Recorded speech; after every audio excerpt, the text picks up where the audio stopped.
बांग्लादेश से pull out हो गया तो पाकिस्तान का हुण की रद्द अमल होएगा? रवायती दंगल साडा इंडिया नाल पवेगा या नहीं? बड़े सवालात ने। साडे नाल यूसुफ अंजुम साहब मौजूद ने। यूसुफ साहब वत जी नूं ए दसो कि पाकिस्तान क्रिकेट बोर्ड विच कोई मीटिंग बुला ली गई है या कोई बाज़ाब्ता तौर पर असीं ICC नूं खत लिख रहे हैं? की डिवेलपमेंट ने?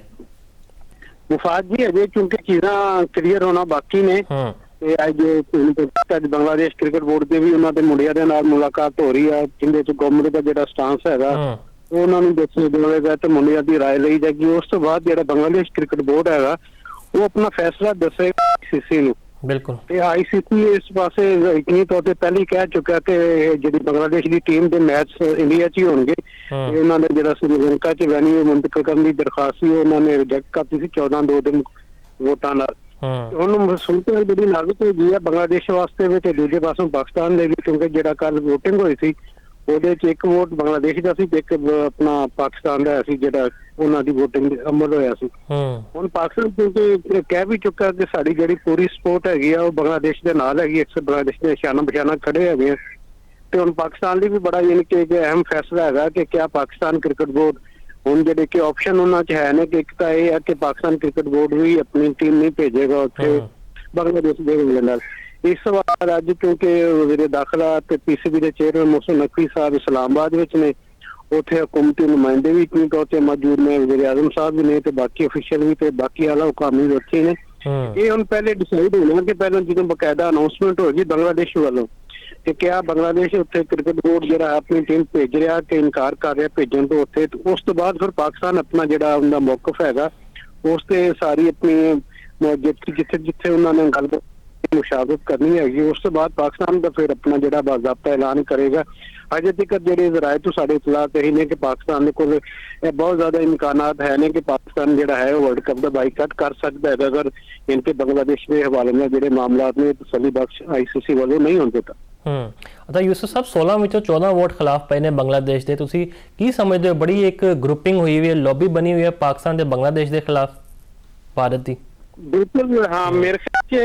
इस वे तुम पता कि पैसा जिथे होवे वो कहंदे ना पैसा नाच नचावे जिसकी लाठी इंडिया कोल पैसा हैगा ते उनदे कोल इतने के सारे स्पॉन्सर ने टीवी रिट्स उन्हां कोल है ने। क्रिकेट दी एक जेडी वड्डी आमदनी हैगी है वो थ्रू इंडिया आंदी हैगी है ते दा तुहानू पता कि ICC विच भी इंडिया दे बंदे है ने ते उन्हां दी गल नूं ज्यादा प्रेफरेंस दित्ती जांदी है ते मेरे ख्याल से थोड़ा जिहा इत्थे बांग्लादेश में थोड़ी जी अपनी लॉबिंग हैगी सी वो बेहतर करने की लोड़ है सी। ये सारे मामला ते ज़ाहिर उन्होंने एक ज़हन बना लिया सी कि असीं यानी कि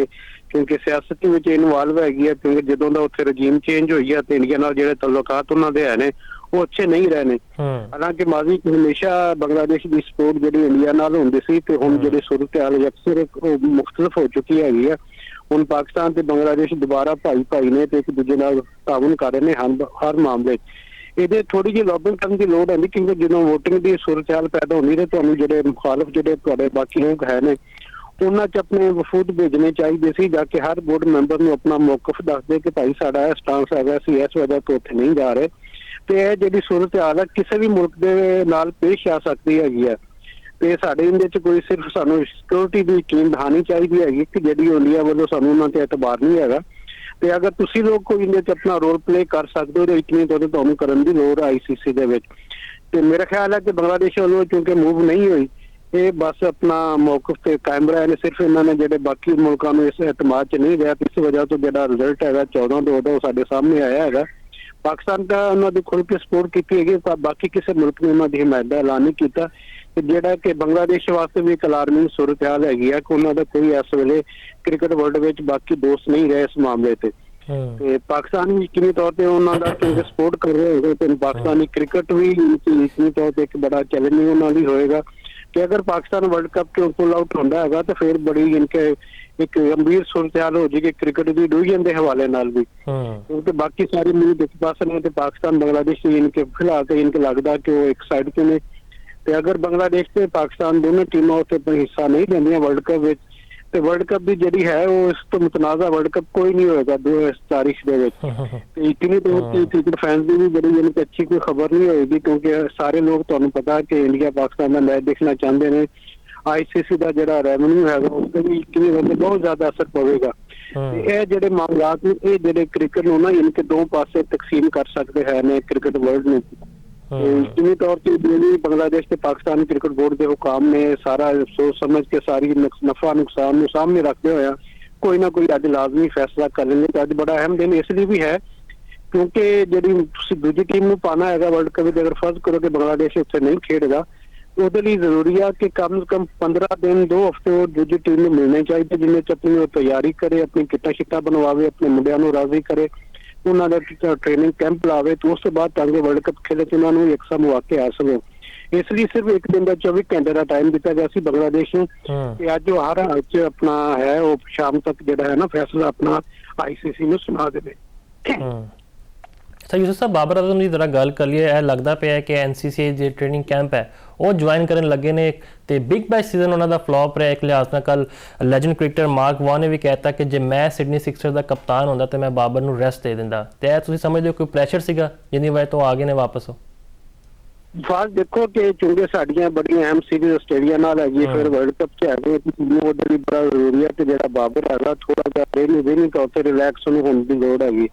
ਹੁਣ ਕਿਉਂਕਿ ਪਰਫਾਰਮੈਂਸ ਉੱਚੀ ਜ਼ਿਆਦਾ ਨਹੀਂ ਹੋ ਰਹੀ ਜੋ ਤਵੱਕੁਆਤ ਸਾਨੂੰ ਸਨ ਜਾਂ ਆਸਟ੍ਰੇਲੀਆ ਨੂੰ ਸਨ ਜਾਂ ਉਹਨਾਂ ਦੀ ਟੀਮਾਂ ਨੂੰ ਸਨ ਜਾਂ ਉੱਥੋਂ ਦੇ ਜਿਹੜੇ ਫੈਨਸ ਨੇ ਉਹਨਾਂ ਦੇ ਕਿਵੇਂ ਤੌਰ ਤੇ ਉਹਨਾਂ ਦਾ ਬਹੁਤ ਜ਼ਿਆਦਾ ਵੈਲਕਮ ਉੱਥੇ ਕੀਤਾ ਗਿਆ ਸੀ, ਬੜੇ ਬੜੇ ਉਹਨਾਂ ਦੇ ਨਾਮ ਦੇ ਸਟੈਂਡ ਵੀ ਬਣਾਏ ਗਏ ਸਨ, ਬੜਾ ਕ੍ਰੇਜ਼ ਸੀ ਬਾਬਰ ਆਜ਼ਮ ਦੇ ਹਵਾਲੇ ਨਾਲ।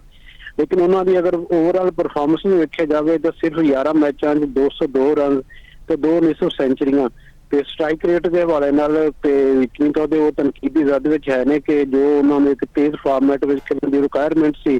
ਛੱਕੇ ਚੌਕੇ ਲਾਉਂਦੀ ਉਹਨੇ ਪੂਰੀ ਨਹੀਂ ਹੋਈ। ਸਿਰਫ ਉਹਨਾਂ ਨੇ 11 ਇਨਿੰਗਾਂ 'ਚ 3 ਛੱਕੇ ਮਾਰੇ ਨੇ, 19 ਚੌਕੇ ਲਗਾਏ ਨੇ ਤੇ ਜਿਹੜੇ ਬਾਕੀ ਇੱਕ ਤੁਹਾਨੂੰ ਪਤਾ ਕਿ ਇੱਕ ਮੈਚ ਵਿੱਚ ਦੇਖੀ 5-5 6 ਛੱਕੇ ਦਿੰਦੇ ਹੈ ਨੇ। ਉਹ ਜਿਹੜਾ T20 ਫਾਰਮੈਟ ਦਾ ਤਕਾਜ਼ਾ ਹੈਗਾ ਨਾ ਬਾਬਰ ਆਜ਼ਮ ਉਸ ਤੇ ਨਹੀਂ ਉਹ ਪੂਰਾ ਉਤਰੇ ਤੇ ਜਿਸ ਵਜ੍ਹਾ ਤੋਂ ਇਤਨੀ ਤੌਰ ਤੇ ਉਹ ਪਰਫਾਰਮੈਂਸ ਨਹੀਂ ਹੋ ਰਿਹਾ ਸੀ, ਉਹਨਾਂ ਕੋਲੋਂ ਪ੍ਰੈਸ਼ਰ ਸੀ ਉਹਨਾਂ ਤੇ ਪ੍ਰੈਸ਼ਰ ਵੱਧਦਾ ਜਾ ਰਿਹਾ ਸੀ। ਤੇ ਜਦੋਂ ਗੱਲਾਂ ਵੀ ਸ਼ੁਰੂ ਹੋ ਗਈਆਂ ਉਹਨਾਂ ਨੇ ਕਹਿ ਵੀ ਦਿੱਤਾ ਕਿ ਕੱਲ ਤੁਹਾਨੂੰ ਅਸੀਂ ਜਿਹੜਾ ਮੈਚ ਹੈਗਾ ਉਹਦੇ ਚ ਅਸੀਂ ਨਹੀਂ ਪਾਵਾਂਗੇ ਤੇ ਫਿਰ ਉਸ ਤੋਂ ਬਾਅਦ ਇੱਕ ਅੱਛਾ ਫੈਸਲਾ ਕੀਤਾ ਪਾਕਿਸਤਾਨ ਕ੍ਰਿਕਟ ਬੋਰਡ ਨੇ ਉਹਨੂੰ ਵਾਪਸ ਬੁਲਾ ਲਿਆ ਤਾਂ ਕਿ ਜਿਹੜਾ ਉਸ ਤੇ ਪ੍ਰੈਸ਼ਰ ਹੈਗਾ ਉਹਨੂੰ ਥੋੜਾ ਘੱਟ ਕੀਤਾ ਜਾਵੇ। ਤੇ ਉਸ ਤੋਂ ਇਲਾਵਾ ਯਾਨੀ ਕਿ ਅੱਜ ਕੱਲ੍ਹ ਲਾਹੌਰ ਪਹੁੰਚ ਜਾਣਗੇ ਬਾਬਰ ਆਜ਼ਮ ਤੇ ਇੱਥੇ ਜਿਹੜੇ ਕੈਂਪ ਲੱਗੇ ਨੇ ਇੱਥੇ ਟ੍ਰੇਨਿੰਗ ਕ੍ਰਿਕਟ ਅਕੈਡਮੀ 'ਚ ਹੋ ਰਹੀ ਹੈਗੀ ਇੰਡੀਵਿਜੂਅਲ ਤੌਰ ਤੇ ਮਾਈਕ